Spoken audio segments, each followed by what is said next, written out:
നിലവിൽ ഇറാനുമേൽ അമേരിക്ക നടത്തിക്കൊണ്ടിരിക്കുന്ന വ്യോമാക്രമണങ്ങൾക്ക് പിന്നിൽ സമ്മർദ്ദം ചെലുത്തുക എന്ന ഉദ്ദേശ്യം മാത്രമാണോ, അതോ മറ്റു ചില ഗൂഢലക്ഷ്യങ്ങളാണോ ട്രംപ് ഭരണകൂടത്തിനുള്ളത്? പുതിയ ആക്രമണങ്ങൾ നിരീക്ഷിക്കുന്ന വിദഗ്ധർ അഭിപ്രായപ്പെടുന്നത് ഇറാന്റെ ഭൂപ്രദേശങ്ങൾ പിടിച്ചെടുക്കാനുള്ള നീക്കങ്ങളാകാം അമേരിക്ക നടത്തിക്കൊണ്ടിരിക്കുന്നത് എന്നാണ്.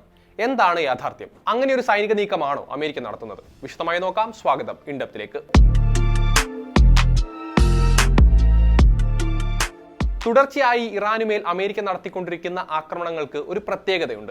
അവർ ലക്ഷ്യം വെക്കുന്നത് അത്രയും ഇറാന്റെ തെക്കൻ തീരത്തെയാണ്. തുറമുഖ നഗരങ്ങളായ ബന്ദർ അബ്ബാസ്, ദ്വീപുകളായ ഖേഷം, കിഷ്, അബു മൂസ എന്നിവിടങ്ങളിലാണ് അമേരിക്കൻ മിസൈലുകളിൽ അധികവും പതിക്കുന്നത്. ഒട്ടും ആകസ്മികമല്ലാത്ത ഈ ആക്രമണ ശൈലിക്ക് ഒരു പ്രധാന ചോദ്യം ഉയർത്തുന്നുണ്ട്. അമേരിക്കയുടെ ശ്രമം ഇറാന്റെ തെക്കൻ തീരം, അതായത് ഹോർമൂസുമായി അടുത്തു നിൽക്കുന്ന മേഖല പിടിച്ചെടുക്കാനാണോ?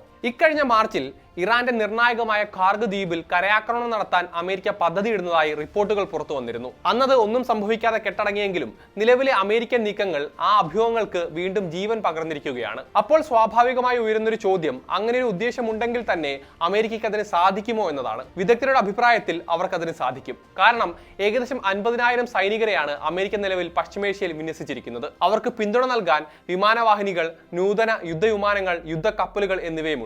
പക്ഷേ ഒരു പ്രശ്നമുണ്ട്. അഥവാ ഇറാന്റെ ഭൂപ്രദേശം പിടിച്ചെടുത്താൽ പോലും അത് നിലനിർത്തുക എന്നതൊക്കെ അമേരിക്കയ്ക്ക് അത്ര എളുപ്പമൊന്നും സാധ്യമാകില്ല. ഖേഷം ദ്വീപിന്റെ കാര്യം തന്നെ എടുക്കുക.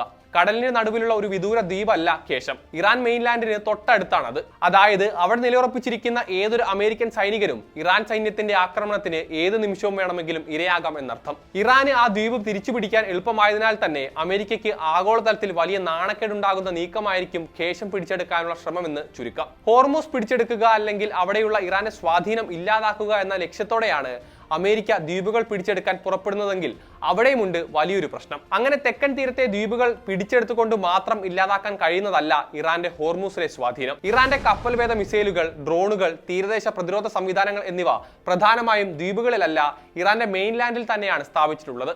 അതിനാൽ പ്രദേശത്തെ എല്ലാ ദ്വീപുകളെയും US പിടിച്ചെടുത്താൽ പോലും ഹോർമൂസിലെ കപ്പലുകളെ ഭീഷണിയിലാക്കാൻ അപ്പോഴും ഇറാന് സാധിക്കും. പറഞ്ഞു വരുന്നത് ഇത്ര മാത്രമാണ്. ചില ഇറാനിയൻ ദ്വീപുകൾ പിടിച്ചെടുക്കാനുള്ള സൈനിക ശേഷി അമേരിക്കയ്ക്കുണ്ട് എന്നതിൽ തർക്കമില്ലെങ്കിലും അവ കൈവശം വെക്കുന്നത് അമേരിക്കയെ സംബന്ധിച്ച് ചെലവേറിയതും തോൽവിയെ ക്ഷണിച്ചു വരുത്തുന്ന നീക്കവുമായിരിക്കും. പക്ഷേ ട്രംപ് ഭരണകൂടമായതിനാൽ ഇങ്ങനെ ഒരു ആത്മഹത്യാപരമായ നീക്കത്തിലേക്ക് പോകുമോ ഇല്ലയോ എന്നത് ഉറപ്പിച്ചു പറയാനാകില്ല. പോയാൽ അത് ഇറാന്റെ ശക്തി തെളിയിക്കാൻ വീണ്ടും അവർക്കൊരു അവസരം നൽകുന്നത് പോലെ ആയിരിക്കുമെന്നാണ് വിദഗ്ധരിൽ പലരും അഭിപ്രായപ്പെടുന്നത്.